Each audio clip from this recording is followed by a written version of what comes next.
నీకు ఈ విషయం తెలుసా?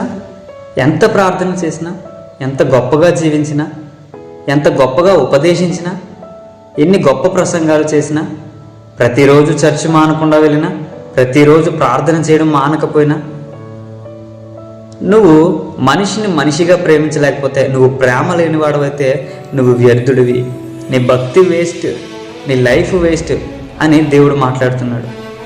ప్రియ సహోదరి సహోదరులారా, నువ్వు ఇప్పటివరకు నీ భక్తి విషయంలో జాగ్రత్త కలిగే ఉన్నావు, ప్రార్థన విషయంలో క్రమం తప్పకుండా ఉన్నావు. ప్రార్థన మానకుండా, సన్నిధి మానకుండా, మందిరానికి వెళ్ళడం మానకుండా, దేవునితో మాట్లాడడం మానకుండా, దేవుని వాక్యాన్ని చదవడం మానకుండా, నీ భక్తి విషయం అంతా బాగానే ఉంది. కానీ ఆ ఒక్క తప్పును నీ మీద మోపుతున్నాడు దేవుడు.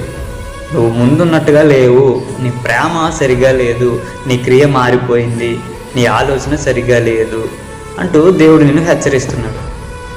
వాళ్ళు మారిపోయారు, వీళ్ళు మారిపోయారు, వాళ్ళు అలా ఉంటున్నారు, వీళ్ళు అలా ఉంటున్నారు అని నువ్వు అంటున్నావు కదా. అసలు నువ్వు నీలా ఉన్నావా?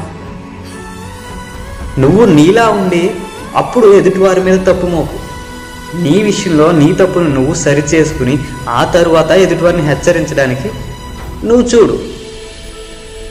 దేవుడు అదే అంటున్నాడు, నీ సహనాన్ని, నీ భక్తిని, నీ క్రియలను నేను ఎరుగుదును.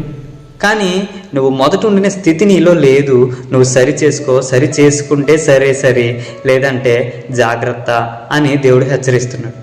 కాబట్టి ప్రియ సహోదరి సహోదరులారా, ఇప్పటి వరకు ఒకవేళ నీ క్రియలను నువ్వు మార్చుకోకుండా, దేవుని వైపుకు తిరగకుండా, ప్రేమను పెట్టేసిన స్థితిలో, ప్రేమను వదిలేసిన స్థితిలో నువ్వు ఉంటే గనక మరలా ఆ ప్రేమను పొందుకోమని, ఆ క్రియలను పొందుకోమని దేవుడు నీతో మాట్లాడుతున్నాడు. దేవుడు మనల్ని అందరినీ బలపరచునుగాక. ఆమేన్.